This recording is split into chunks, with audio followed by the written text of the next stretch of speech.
Isa sa mainit na pinag-uusapan ngayon sa mundo ng showbiz ay ang umano'y hiwalayan ng mag-asawang Sara Labati at Richard Gutierrez. Maging sa social media ay pinagpipestahan ang issue dahil marami ang nalulungkot at nanghihinayang kung totoo nga na tinapos na ni Sara at Richard ang kanilang pagsasama. Tila sapat na raw kasing patunay na hiwalay na ang dalawa ang mga social media posts ng dalawa na hindi na magkasama. Ligid kasi sa kaalaman ng marami, hindi na paghihiwalay sina Richard at Sara. At sa bawat post nila sa social media ay talaga namang magkasama sila. Lagi rin nakatag ang isa't isa sa kanilang mga post. Hanggang kamakailan lamang, napansin na marami na hindi na magkasama sa kanilang mga post sina Sara at Richard. Bukod dito, tila may kanya-kanya na rin buhay ang dalawa.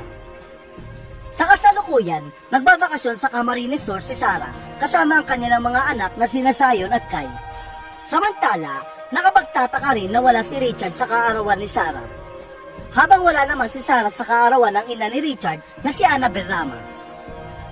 Speaking of Annabel Rama, siya nga ang itinuturong dahilan umano ng hiwalayan ni Sara at Richard.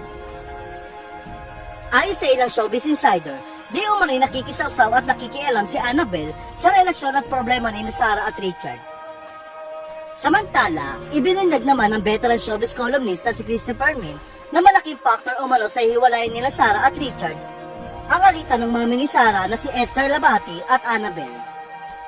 Kung matatandaan, nagkaroon ng alitan noon ang mga ina ni Sara at Richard matapos isiwalat ng mami ni Sara ang tungkol sa pangit na pagtrato sa kanya ni Annabel sa binyag ng kanilang apo. Ani ni Christy, isang source ang nagkwento sa akin na maaaring malaki ang partisipasyon noong nakaraang hindi pagkakaunawaan ng mami ni Sara Labati at ni Tita Annabel. Pupwedeng oo na ayos, oo pupwedeng nagkalapit ulit, pero meron ng pilat yung samahan. Maging si Christy na nasundan ang love story at mga issue na kinakaharap nila Sara at Richard ay labis namang nanghihinayang sa kinahinatnan ng relasyon ng dalawa.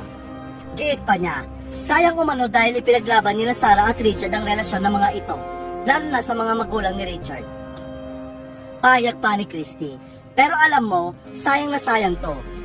Ipinaglaban nila yung relasyon na yan, at saka ang ganda ng samahan nila no, nakapanghihinayang talaga.